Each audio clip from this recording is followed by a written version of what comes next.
බබා මම දැන් පිටත් වෙන්න හදන්නේ. ඉක්මනට එන්න. හරි මනික. හරි.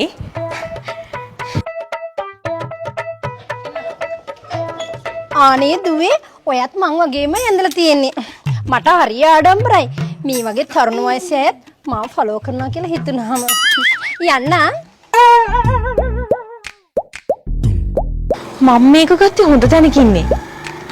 මේ ඇන්ටිත් මේ වදිනවද?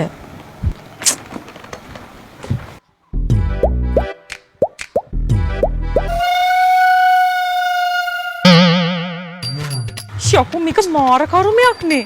මම ඔක්කොටම අඳින දෙන්නේ මේක විතරද? මේකිට මං යන බස් එකේමද කොහෙද යන්න හදන්නේ? මං එක්ක ටුක් එකවත් යනවා. මට බෑ ජෝසි. මට මේ පාටියට යන්න බෑ. අනේ ඇයි බබායි? බොස් උනාව එක්කගෙන මෙන්න කිව්වනේ. බලනවා මිනිස්සුયો මම මොනවද පාටියට අඳින්නේ? මේ කබඩ් එකක් පිරෙන්න බැඳුම් තියෙන්නේ. ෂා මේ වයිට් කලර් එක නම් ඔයාලට නියමෙටම සෙට් වෙනවා. අනේ ජෝසිය මතක නැද්ද? ඔය මගේ වෙඩින් ඩ්‍රෙස් එක. අනේ මන් දන්නේ මේ මිනිහයාට වැඳලා අවුරුද්දක්වත් යන්න කලින් මගේ වෙඩින් ඩ්‍රෙස් එකත් අමතක වෙලා. ඇත්තටම බබා ඇයි වෙඩින් ඩ්‍රෙස් එක ඕගොල්ලෝ සුදු පාටටම අඳින්නේ? වෙඩින් එක කියන්නේ තින් ගෑල්ලා මේකේ සතුටුම දවසනේ. ඒකයි සුදු පාට අඳින්නේ. මේ එතකොට වෙඩින් එක කියන්නේ කොල්ලන්ගේ දුකම දවස නිසා කොල්ල කළු පාට කෝට් එක අඳින්නේ. ඔයා නෙමෙයි දුක් වෙන්න ඕනේ. ඔයාව බැඳපු මමයි දුක් වෙන්න ඕනේ. බබා මේ මම මේ සැරේ වැලන්ටයින්ස් ඩේ එකට අරන් දීපු gift එකනේ. මේක සෙට් වෙනවනේ. ඔව්. ඕක ඇතුළට අපි දෙන්නටම බහැලා ඇඳගෙන යන්න පුළුවන්. මොකද ඔයා ගෙනත් තියෙන්නේ මගේ සයිස් එක නෙමෙයිනේ. එහා ගෙදර සුමන ඇන්ටිගේ සයිස් එකට. ඉතින් බබා අපරාධනේ මේව පුරවගෙන ඉන්නේ.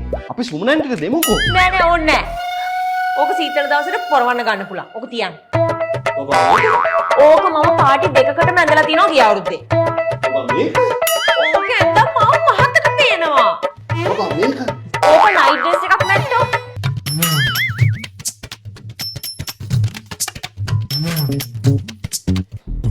බබා මේක නම් හරියටම හරි.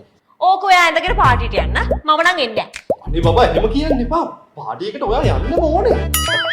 බබා මේ ඒක නෙමෙයි මට සූසි ක්ලොතින් ස්ටෝර් එකෙන් ඩ්‍රෙස් එකකුයි තව ඇඳුම් ටිකකුයි ගන්න ඕනේ. ජීසි ක්ලොතින් ස්ටෝර් එකෙන් ගන්න ළමයි ඉතින් කොටහෙනට යන්න එපා. නෑ අනේ මාර්තු 12 අලුත්ම සූසි ක්ලොතින් ස්ටෝර් එක ඕපන් කරනවා වැල්ලවත්. බබා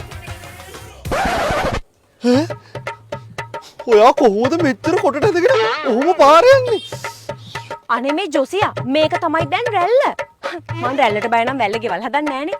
අනිත් එක බලන්නකොනේ ඔයා මේ අඳන් ඉන්න ෂර්ට් එක. නිව් ට්‍රෙන්ඩ් එකක් ගෑවිලවත් නෑ. මට නම් බෑ ඔත් එක කොහොම පාරේ යන්න. මිනිස්සු බලන්නේ නැති මොකද මේ ලස්සන කෙල්ලෙක් අංකල් කෙනෙක් එක්ක පාරේ යන්නේ කියලා. අනේ මේ කරුණාකරලා ගෙදර යන්න මම යනවා තනියම. මොනෝ මටයි ලැජ්ජ.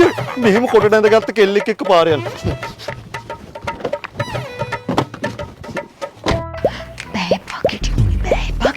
බෑ එපා ගෙඩි.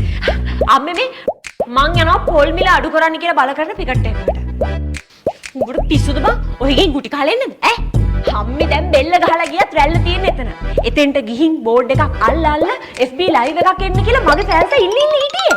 මේ ඔබ කෑවද බං? චුට්ටක් කෑවා.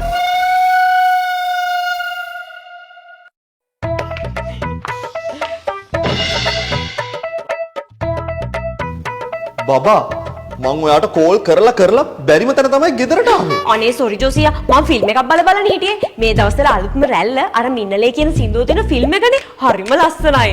නැද තුමන්? මේ එතකොට මෙයා කවුද? මේ ඉන්නේ මගේ අලුත්ම බෙස්ටා. චමත් දැන් මගේ එක්ස් බෙස්ටානේ. රැල්ලට සෙට් වෙන බෙස්ට් එක කවා ගන්න බෑ. Best friends forever. එහෙනම් ඉතින් රැල්ලට මාත් බෙස්ට් එක හොයාගන්න. ගෑනු බෙස්ට් එක. ආස ඇති. මේ කෙල්ලෙක්ට පිරිමි බෙස්ට් එකක් ඉන්න ඕන උනාට කොල්ලෙක්ට ගෑනු බෙස්ට් එකක් ඉන්න බෑ. පොඩ්ඩක් රැල්ල තේරෙන කොල්ලෙක් වෙන්න බලන්නකෝ. ඕචි එහෙනම් මම යන්නම්. තුවන් මතක තියාගන්න. හෙට අපි රැල්ලට ඇඳුම් ගන්න මහරගමට යන්න ඕනේ.